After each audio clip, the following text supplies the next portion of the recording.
Wa hadza amrun la tasa'uhul uqul wa hadduna minhu at-tasdiq. Ini sesuatu yang mungkin nalar kita tidak sampai, tapi sudahlah kita percaya saja. Nah, kenapa kita percaya? Karena Quran itu kalamullah sing aslinya itu laisa fi harfin wala sautin. Tidak melibatkan suara, tidak melibatkan huruf. Itu yang kalamun azaliyun. Kemudian orang ini ditarik ke Lauh Mahfuz. Kemudian dia ngalami yang seperti itu. Dan itu bagi orang-orang dekat Allah sah saja. Kuntu sam'ahu alladzi yasma'u bihi wa basaruhu saterusnya. Orang-orang yang dekat Allah itu ibaratnya mau melafadzkan apa saja itu sudah kayak mewakili itu. Kenapa begitu?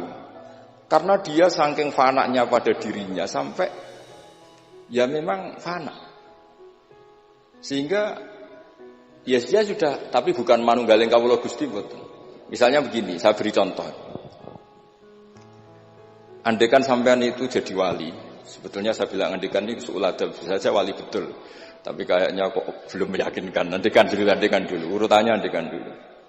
Kalau sampean jadi wali, itu enggak tahu bedanya antara ayam itu melahirkan telur atau telur lahir dari ayam dengan ayam itu lahir dari batu. Itu enggak tahu bedanya. Apalagi Nabi. Nabi itu malah enggak kepikiran kalau itu ada bedanya. Kenapa? Ketika kamu percaya kudroh azaliyah sing ghairu mahsurah, kamu percaya kudrohnya Allah Ta'ala itu tamah sempurna. Itu kan sampai mesti berpikir, memangnya ayam bisa bikin telur? Memangnya telur punya kemampuan apa untuk menjadi ayam? Jadi sampean tahu betul kalau ayam itu tidak ada kudrohnya sama sekali, tidak ada kemampuan sama sekali untuk melahirkan telur tercipta jadi ayam. Artinya apa? Meskipun sesuatu itu sudah adi, sudah biasa, tetap yang ada adalah kudratullah, bukan hukum adat yaitu ayam menelur. Sehingga seorang nabi itu misalnya Nabi Soleh ditanya, apa bukti mujizat kamu? Saya minta unta keluar dari batu besar ini. Dari Nabi Soleh, ya enggak apa-apa. Karena beliau itu tahu betul ketika unta lahir dari unta, itu memangnya unta bisa apa? Memangnya unta iso gawe unta, ayam iso gawe telur. Semua itu ada kudroh azaliyah, ada kudrohnya Allah.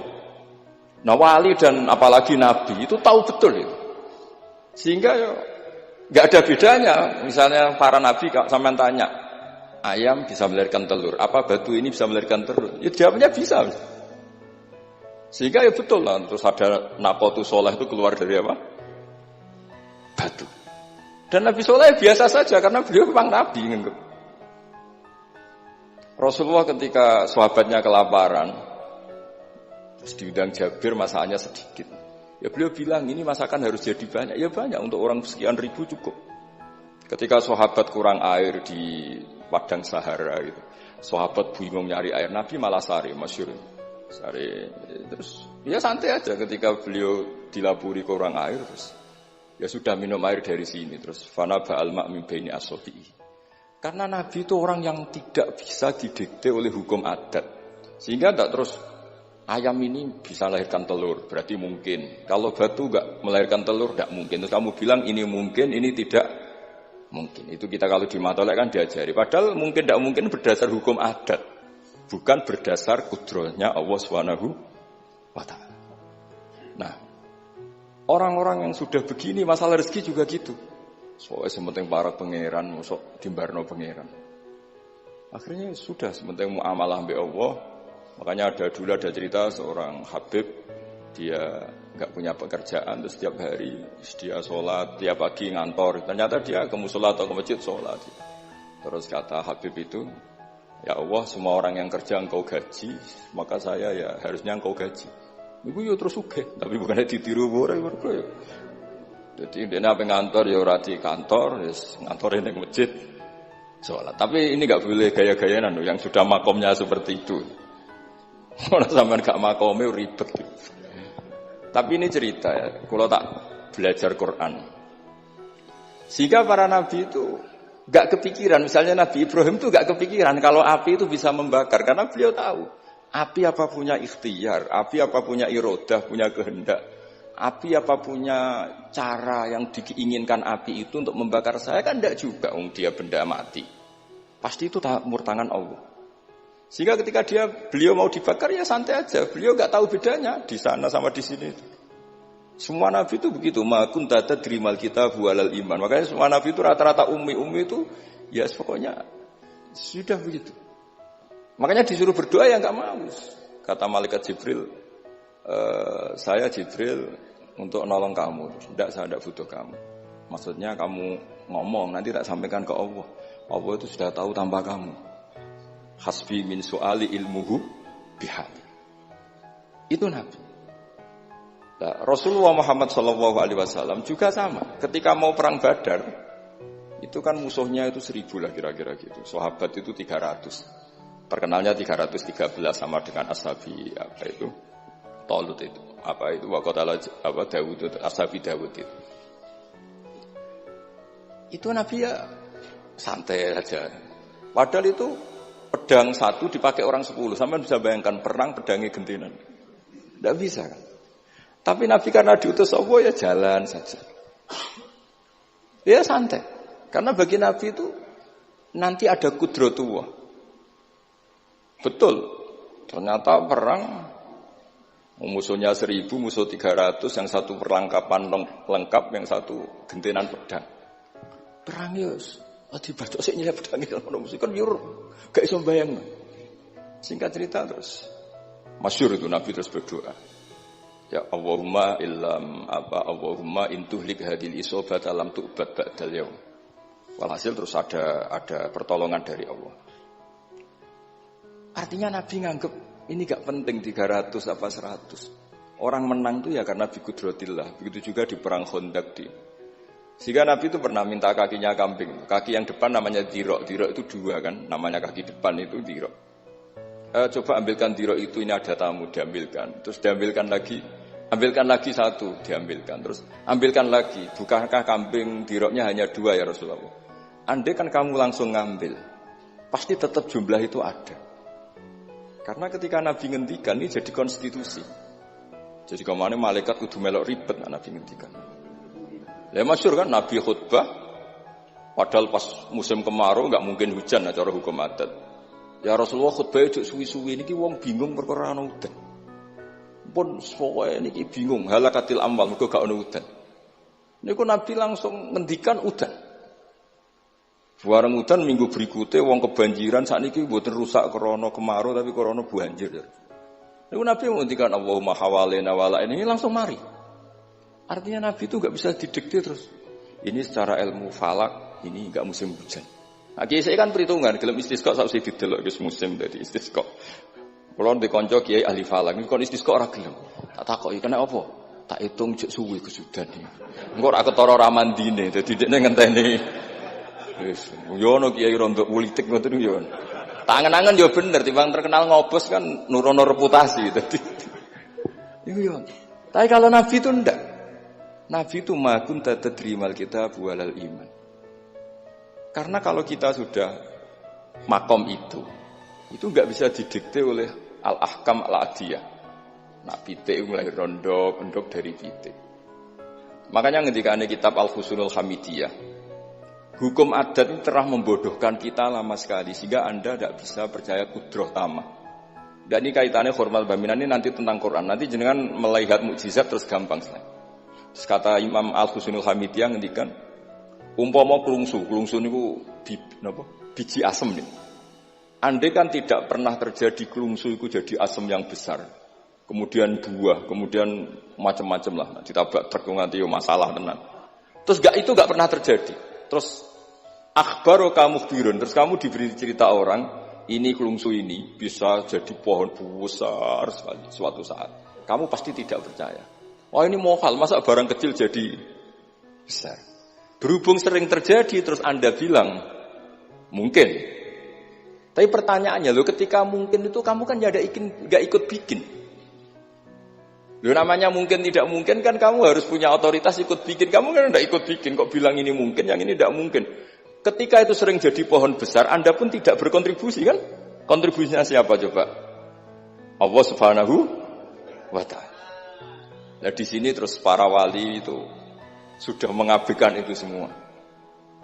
Jadi ya Nabi kalau mau mi'raj ya Ya sudah, terbang saja. Kayak Abdul Qadir Jilani kalau mau tawaf ya tawaf saja. Padahal beliau di Baghdad. Imam Nawawi itu di Damaskus. Tiap malam itu tawaf. Padahal penerbangan 3 jam. Karena beliau gak roh beda nih. Ya aduh itu parku. Mbak Mutamakin kepengen teng Mekah ya teng Mekah mawon. Ora usah antri haji, paspore diurus. Kondo Mas Nadi pon kondo menak nu mboten usah ngoten. Mboten usah ngoten. Niki cerita wali mboten.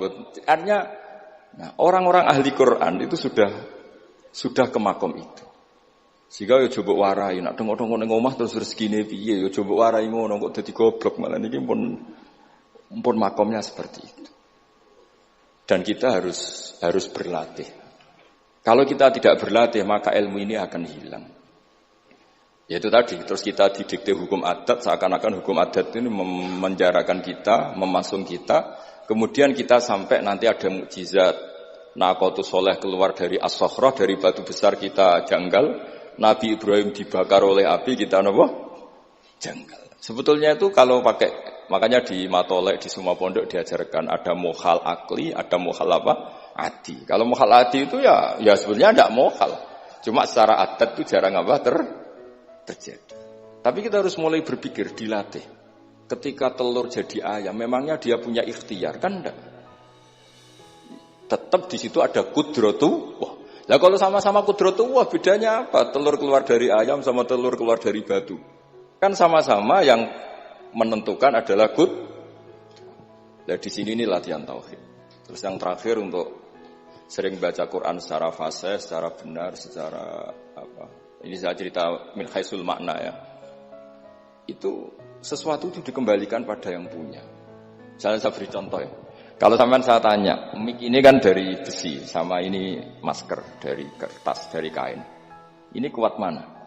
Pasti sampean menjawab kuat mic, karena ini materinya dari apa? Besi. Tapi Anda salah. Artinya salah itu, ya semuanya cerdas tapi lagi setengah. Yang benar adalah, ya terserah jenengan Gus jenengan yang megang. Bisa saja ini masker tak rencanakan, tak awetkan, tak simpen, tak museumkan. Saya punya rencana menghancurkan mic ini. Berarti nanti awet mana? Dinosaurus itu konstruksinya lebih kuat, tapi Allah menghendaki habis-habis. Pitik sing ngono isak nganti saiki. Nah, kira-kira seperti itulah hukum Allah. Karena agama itu apa? Jadi ya mambiati malakutu kulli syai'. Agama itu berkeyakinan kalau ya terserah yang punya. Jadi kalau di depan agama, kamu tidak bisa bilang ini lebih kuat timbang ini, tidak bisa. Tetap terserah yang Jadi kalau jenengan cerdas betul ditanya. Mic ini sama masker kuat mana? Terserah jenengan. Atau kalau enggak, wallahu a'lam. Karena memang, iya, apa artinya ini lebih kuat, tapi saya punya rencana menghancurkan. Tapi ini lemah, tapi aku punya rencana tak awetkan. Nah, seperti itu harus dilatih, supaya kita terbiasa iman itu bil bayyinah, dengan argumen-argumen yang kuat. Karena memang syaratnya iman menurut banyak ulama ya lam yakunil ladzina kafaru min ahlil kitab wal musyrikin munfakkina hatta ta'tiyahumul bayyinah. Jadi sehingga semua rasul itu punya kecakapan itu. Makanya nanti kalau suatu saat jenengan dekat ajal, dekat apa, itu harus begitu juga dilatih. Ketika saya hidup ya tidak bisa mengatur kehidupan saya, cara kerja jantung, cara kerja organ tubuh kita. Sebenarnya kita hidup kan hidup saja, kita tidak tahu kenapa hidup. Tapi sawangane nek wis mangan menjaga kehidupan. Sawangane nek berobat menjaga apa? Kesehatan. Tapi kita bisa apa di depan kudratullah? Jadi harus dilatih terus. Karena ini ngaji bagi yang ahli Quran itu sekolah suwun adat kados Mbah Minan, Mbah Dimyati, beberapa ulama yang enggak keluar kamar itu mulai dulu juga ada. Itu juga satu manhaj karena sudah asik dengan Allah maka asing mengalami wahsah dengan yang lain. Tapi juga ada ulama yang milih kumpul orang banyak sehingga manfaati orang banyak. Dan menurut saya figur-figur di kajian itu sudah sempurna larnya. Ada model Mbah Dola, Mbah Sahal, Mbah Minan sendiri tertutup, tapi Ibu Umi Tuha sosialisasi qiraati kemana-mana. Sehingga ini pelajaran bagi kita bahwa pilihan dekat Allah itu variannya banyak. Yang penting ikhlas. Sambil terus belajar mendengarkan makalah-makalahnya ulama. Karena makalah ulama ini penting. Kita kalau nggak diwarai ulama itu tidak bisa cara berpikir bersanad. Saya sering didhawuhi Mbah Mun, ihdinas siratal mustaqim itu siratal ladzina an'amta 'alaihim. Kenapa tidak siratoka, jalanmu ya Allah? Fa inna Allah ta'ala la ya'kul wa la yashrab wa la yanam. Allah itu tidak makan, enggak tidur, enggak apa-apa. Terus kita bisa niru apa, Pak?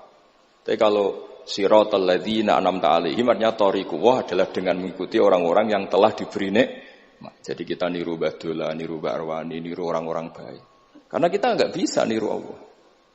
Makanya setiap Allah cerita orang kebaikan, cerita kebaikan itu pasti cerita aktor-aktornya. Ulaikal ladzina an'ama Allahu 'alaihim terus minan nabiyyin. Terus itu aja diceritakan keluarganya min dzurriyyati Adam wa mimman hamalna ma'an supaya orang itu hormat sama leluhur. Saya kenapa cerita Mbah Mutamakin bukan tafakhur bin nasab bahwa kita soleh begini tuh barokahnya doanya orang-orang dulu. Min dzurriyyati Adam wa mimman hamalna ma'an. Masih diteruskan wa min dzurriyyati Ibrahim wa Israil. Baru soleh secara umum yang tidak perlu nasab. Wa mimman hadaina wajtabaina. Jadi Allah menghormati nasab sampai seperti itu.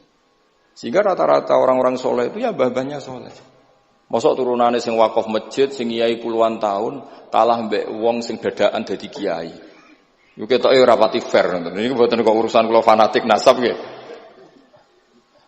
Tapi tetap ini bisa jadi kiai karena melok partai wa mimman hadaina wajtabaina. Tapi yo ketoke yo pantese yo rada antri lah, aja kok ngarep nemen-nemen nak. Ya masa terus misalnya ora tau wakaf masjid, ora tau wakaf tanah, ngerti-ngerti kepengin mimpin. Sing masjid iku nyunatno maulid, nyunatno dibak, dekne mimpine ku ngaramno maulid kalau dibak. Ya nak ngaramno iku nggih masjid dhewe, aja ning masjid iki kan. Terus Allah itu saking reganine tiang-tiang soleh dulu itu sampai ketika cerita orang baik itu pasti cerita mbah-mbahnya. Wa kana abuhuma sholihah. Ketika ada orang diperhatikan Nabi Khidir itu pertimbangannya wa kana abuhuma sholihah. Itu dalam kitabnya Said Muhammad, abuhuma itu abuhu as-sabi'. Jadi bapak yang ketujuh dari Hulam ini, bukan bapaknya pas. Kayak Mbah Mutamakin sekarang sudah turunan keberapa, tapi barokahnya sampai sekarang. Jadi selalu ada cerita itu. Makanya disebut ta'allamu ansabakum matasiluna bihi arhamakum. Kamu harus kenal nasab-nasab kamu supaya kamu bisa menyambung rahim-rahim kamu. Kemudian nasab yang gen ini khusus umatnya Rasulullah SAW, alhamdulillah ditambah nasab sebab. Jadi misalnya para habaib itu jelas mulia sekali karena dzurriyyah bad'ah min Rasulillah. Kemudian ada nasab bisabab, yaitu karena iktidak bisunati Rasulillah atau karena ngaji atau karena ilmu. Ini disebut kullu nasabin wasababin munqati'un yaumal qiyamah ila nasabi wasababi. Sehingga ada orang yang benar-benar ahli bait karena gennya kayak Sayyid Hasan, Sayyid Husain, tapi ada orang yang diaku keluarga Nabi karena amalnya kayak Salman Al-Farisi ketika beliau punya ide cemerlang di Khandaq, Nabi memujinya dengan apa? Salman minna ahlal bait. Jadi niki artinya gini, jenengan meskipun tidak keluarga Mbah Minan secara gen karena yang keluarganya ya tentu Mas Fatah dan saudara-saudaranya, tapi kita bisa menjadi keluarga beliau karena amal dan karena mahabbah. Nggih ngoten mawon nggih sing ndonga ya ampun kula lah. Nurut mawon daripada niki bentrok nggih ribet. Wow, nak gak nurut itu Mas Nadi terus dikerahno banser ning pun teng kanan kiri niku ribet ning wong niku panglima tertinggi napa? Udah kok wakili itu kok ketuane tapi semua yang jelas saged meremot. Nggih, monggo berdoa Al-Fatihah. A'udzubillahi minasyaitonir rajim. Bismillahirrahmanirrahim. Rahmanirrahim. Sallallahu alaihi wa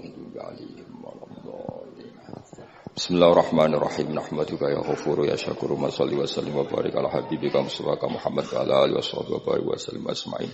Allahumma ya ilahana ya wa fi barakati ta'ina ilaika barakati mutawassilina ilaika bi jaya habibika Muhammad. Ighfir ya awwalim ba Ahmad minnan Abdillah salam wa ali darajatihi fil jannah wa barik fi ahlihi wa fi dzurriyyatihi ya Allah. Allahumma ya ilahana ya ij'alna ya aminin mutmainin alladzina la khaufun 'alaihim wa lahum yahzanun. Waj'alna salimin wa nimin mu'afin min kulli bala'id dunya al-akhirah. Waj'al ya Allah himmatana al-ulya fi hadhihi ad-dar'i la kalimatika ya Allah. hatta nakuna ya wa khudamatan di syariatika wa abnaina ya Allah wa abnaina fi khidmati syariatika al-gharra al-bayda lailuha kana hariha ya Allah aqimna fi dzalika wa inna ala dzalika ya Allah Rabbana atina fid dunya hasanah fil akhirati hasanah wa qina adzabannar sallallahu alaihi sayyidina Muhammad sallallahu alaihi wasallam subhana rabbika rabbil izzati amma yasifun wa salamun alal mursalin alhamdulillah.